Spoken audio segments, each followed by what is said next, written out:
Today, I'm going to be doing something that no zombies player has done before. Wow, what an intro. What a thumbnail. What a title. Who is this guy? Even though no one asked, this is FoezzelKING, and I'm bringing you the best use for the worst gobble gums. I saw this very informative tier list on YouTube the other day by some rando, and I thought, surely there are some ways to use those gobble gums. So I'm gonna show you how. It's okay. Kicking things off with board games. Now, the best use for this, it had to be said, Newton's Cookbook. You may as well save all these things up and use it in here. Bruh. Especially after watching this video, you'll understand why. Here's an example of this gobble gum. Essentially rebuilds all the barriers in one go instead of each individual one. But you don't get the points for it. And really the only viable strategy I could find was when you're chilling here in the alley. Now, it's good because this section's a really high spawn rate, and I guess you don't have to watch your back as much, but just don't use this gobble gum. I can't defend it. Can you imagine having a sibling who is better looking and smarter than you? Bored to Death is essentially that sibling. Hopefully this gobble gum doesn't foreshadow my video.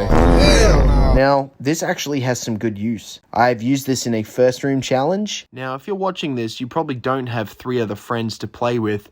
But if there were 4 of you, you would each take this gobble gum, each watch a door, and then blast through as many rounds as possible in the 5 minutes that you get this gobble gum for. If you had no ammo like I do here, you run up a big train, run them to this empty window, and bam, practically wipe out the entire horde with just the gobble gum. Just like how my game ends here, I wish my video would as well. There is work to be done though, FoezzelKING. Licensed contractor. $600 and you too get to pretend that you have some sort of trade. I guess it can help you open a door without killing any zombies, like with a nuke. If you get a double points, that's 1,200 points. So yeah, I mean, in this map, you could open the door, kill the zombies in front of the dragon, be around ahead, but why do that when you can literally do anything else? Like go outside, touch some grass, get a girlfriend, get married, have kids.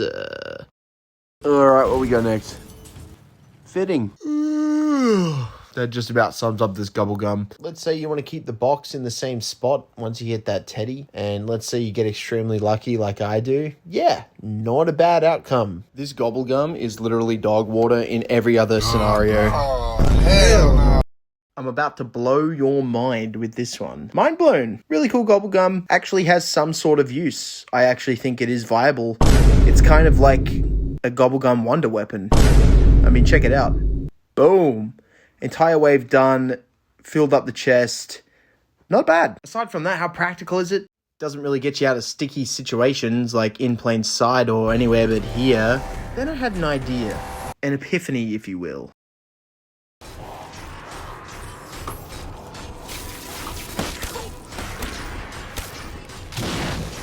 Down to my last few rounds.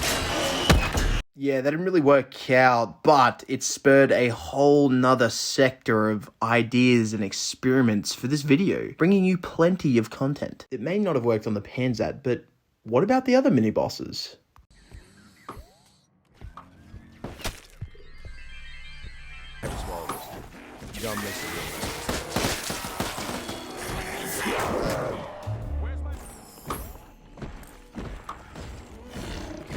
Now for one of my personal favorites, which I wrote a song about. Look, I know it doesn't give you points, but it can get you out of some pretty sticky situations. I mean, look, let's say you intentionally back yourself into a corner and then it annihilates the entire wave of zombies. Yeah, not bad. However, it does get better. I began testing immediately with this one, and boom. Success! We've got a death of a mini-boss with some garbo gobblegum, which of course led to further testing.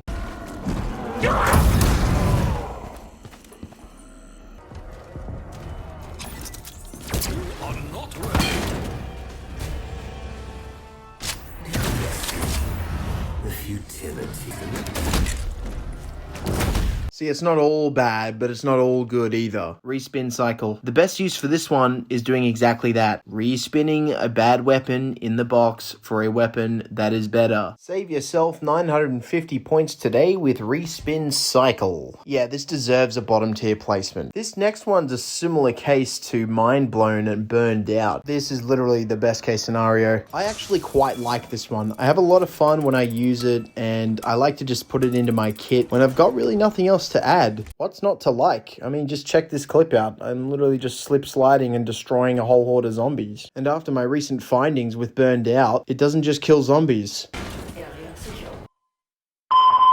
Now, this one has a really good use case scenario on this map specifically because it can help you rack up a ton of points at the very start of the game. There are a few ways to do this in Moon specifically. However, none are as fun as just blasting a whole horde of zombies with a 60-second round of Pack-a-Punch, Mustang, and Sallies. I mean, it's pretty fun until you do something like this.